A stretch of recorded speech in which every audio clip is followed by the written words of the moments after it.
Kesorotan lain, Saudara, puncak perayaan Tahun Baru Imlek Cap Gomeh Jakarta saat ini diselenggarakan di wilayah SCBD Jakarta Selatan. Selain pertunjukan budaya, masyarakat juga bisa menikmati sajian kuliner dari berbagai UMKM. Pawai kesenian barongsai dan atraksi tatung meramaikan merayakan Cap Gomeh 2024 yang diselenggarakan di kawasan SCBD Jakarta Selatan Sabtu siang.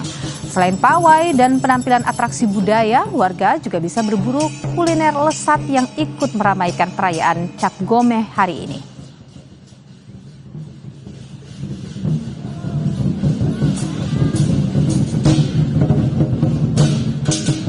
Jakarta memiliki berbagai multikultur budaya yang berada di Jakarta dan semua juga menghormati. Ini adalah bagian dari kekuatan kita, bagian dari kelebihan warga DKI khususnya dan tentunya warga negara Republik Indonesia, di mana perbedaan itu adalah bagian dari untuk memperkuat persatuan bangsa kita.